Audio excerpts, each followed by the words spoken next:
Guys, hindi inaasahan po na impormasyon patungkol po ito kay Tatay Digong. Nakakasad naman po ito mga idol. Hindi ko inaasahan na makakuha tayo ng impormasyon ngayon patungkol po kay Tatay Digong.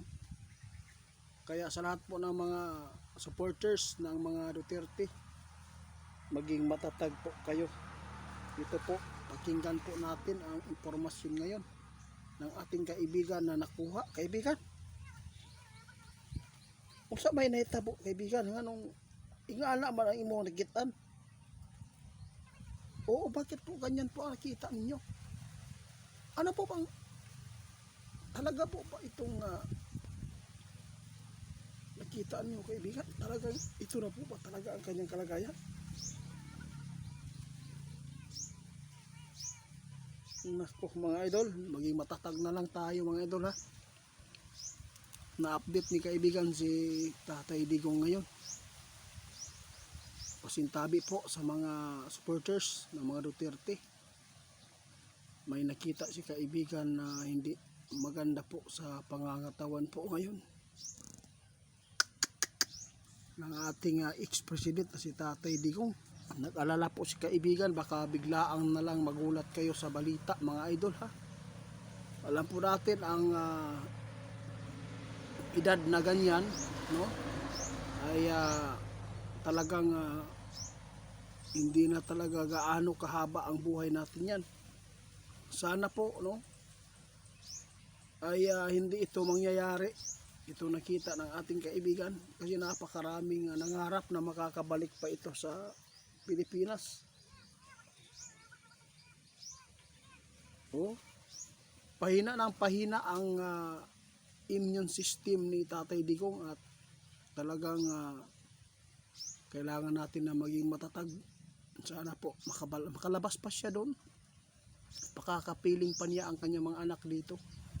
Alam po natin nakakapiling po nila doon ang kanyang tatay ng mga anak ni Tatay Digong. Ngunit iba po kapag dito mo makakasama sa tirahan mo, dahil yun po sabi ng ating kaibigan. Kaya sa lahat po ng mga naghihintay po ng mga balita sa ating kaibigan patungkol po dito, no, hindi naman po nila ni-request, ngunit si kaibigan po talaga ang pumunta para magbigay po ng inspirasyon sa inyo na maging matatag lang tayo kung ano man po ang mangyayari kay Tatay Digong. Dahil talagang hanggat nakaupo pa si BBM mga idol, wala talagang magandang patutunguhan po ang kalagayan ni Tatay Digong doon. Kaya tandaan natin, grabe no, ilan kayang bilyon ang binigay po doon, no?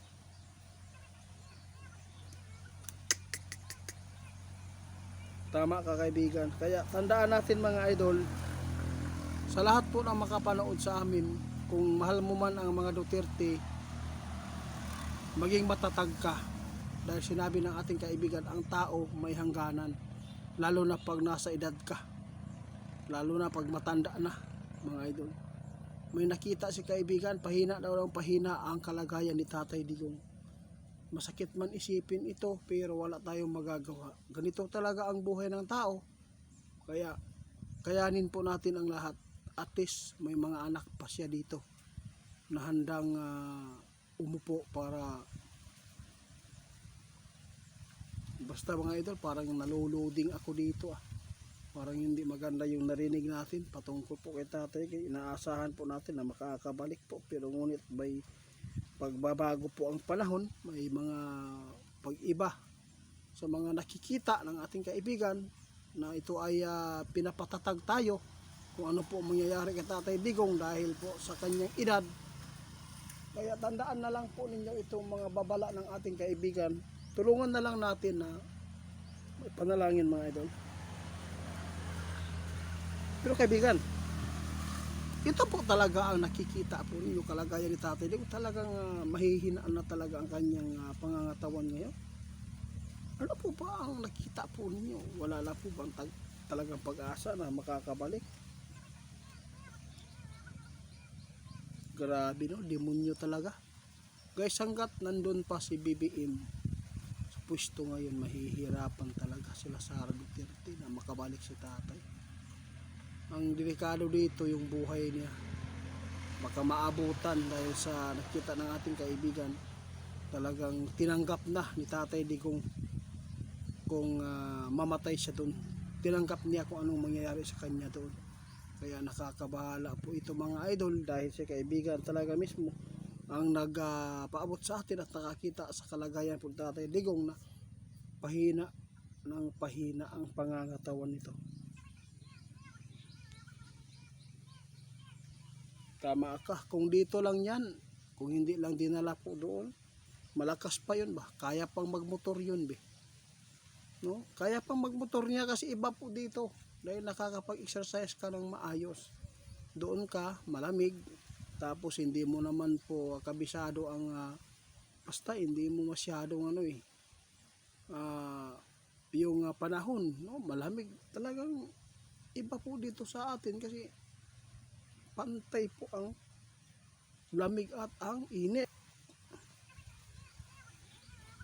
Tama ka, kahit ikaw mga idol, pumunta ka sa ibang bansa, iba po talaga ang pakikisama mo na pag doon ka na kaysa dito sa atin. Kaya tandaan natin mga idol, panalangin nyo si Tatay Digong na maging maayos po ang kanyang kalagayan. Kung mahina naman, sana bigyan po siya ng mahaba na buhay at lumakas uli, dahil po napakarami ang nangarap na makasama pa ni Tatay Digong dito sa Davao. Mga idol, ito ang impormasyon na nakalap ng ating kaibigan. Wala nag-request, si kaibigan lang po talaga ang nakapag-decide na ipaabot nila ito sa atin para maging matatag at hindi kayo magulat kung ano po ang mangyayari doon kay Tatay Digong.